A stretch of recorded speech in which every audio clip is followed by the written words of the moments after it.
50% 이상이 계획관리적. 그럼 나머지가 있어요. 나머지는 무슨 지역이요?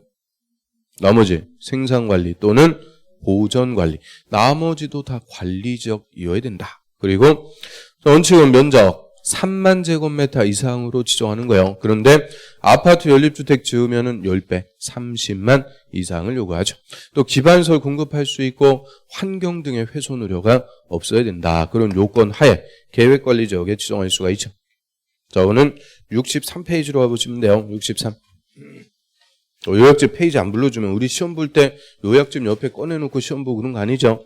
그래서 요약집 뭐 페이지 안 불러주면 저 혼자 떠드는 것 같아요. 그래서 63페이지, 그 비도시 지역의 지구단위 구역 정하기 한 요건. 그거 다시 한번 보시고. 그 다음 5번. 자, 계획관리 지역에서 우량농지 등으로 보존할 필요가 있으면 3년 이내 기간 동안 허가 제한할 수 있다. 그럼 우량농지가 뭐예요? 우량농지.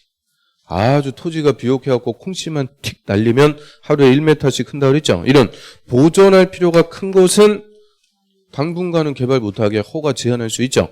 자, 3년까지 허가 제한할 수 있는데, 일단 첫 번째는 자, 계획관리지역하고 또 무슨 지역이요? 녹지지역, 녹개수, 녹지하고 계획관리지역에서 이런 우량농지 등으로서 보존할 필요가 있으면 3년까지 허가 제한할 수 있다. 그런데 2년 연장할 수 있다, 없다? 없다. 그래서 이런 보존할 필요가 있는 것은 그냥 원칙대로 3년만 허가를 제한할 수가 있죠.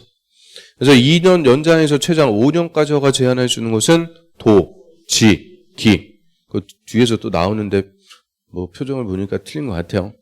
그래서 도, 지, 기 세 개만 2년 연장해서 5년까지. 뒤에 또 문제 있으니까 그때 보도록 하고요.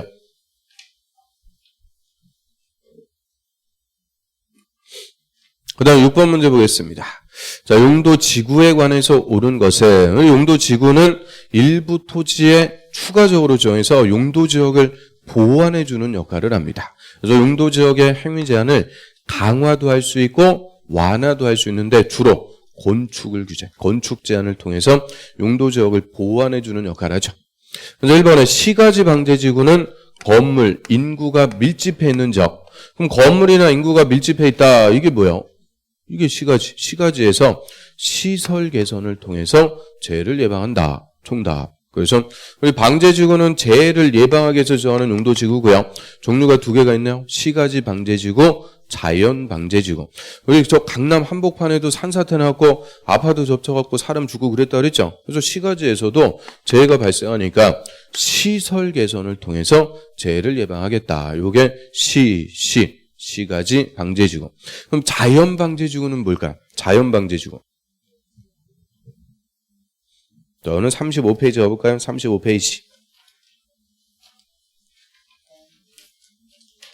자, 자연 방제지구는 저 해안가, 하천변, 급경사지 주변에서 아예 건축을 못하게 건축 제한을 통해서 재해를 예방합니다. 그래서 방제지구는 다른 거 없어요. 뭐를 통해서 재해 예방하는지.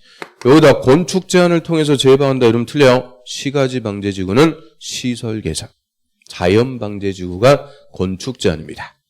그다음 이번에 역사문화 환경보호지구는 문화적 보존 가치가 큰 건물 주변의 경관을 보호한다. 경관을 보호한다 그랬으니까 얘는 뭐겠어요? 경관지구. 경관지구 중에서도 정확하게 특화 경관지구. 수변, 물가 주변이라든지 문화재 주변의 특별한 경관을 보호하자. 특화 경관지구. 그럼 역사문화 환경보호지구는 뭐라고 읽으면 돼요? 이름대로 역사 문화적으로 보존 가치가 큰 지역을 보호하는 것이 역사문화 환경보호지구. 경주지역 자체를 보호하자. 역사문화 환경보호지구. 불국사 같은 문화재 주변의 경관을 보호하자. 그때는 특화 경관지구. 그럼 3번에 집단취락지구는 녹지지역의 취락을 정비한다. 택도 없고 집단취락지구는 개집. 개자가 뭐예요? 개발 제한구역. 개집은 알고 또 개가 뭔지 모르면 안 되죠. 그래서 개발 제한구역의 취락을 정비. 그럼 녹지지역이나 관리, 농림, 자연환경 보전. 녹지나 저 비도시의 취락을 정비하겠다. 그거는 자연 취락지구. 우리 저 시골에 자연적으로 형성된 마을을 자연 취락. 그래서 자연 취락을 정비하는 것은 자연 취락지구. 그다음 4번 시도나 대도시의 조례로 용도지역 행위제한 완화하는 용도지구 신설할 수 있다. 그럼 일단 조례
그 다음 7번 문제 이어서 보겠습니다. 7번.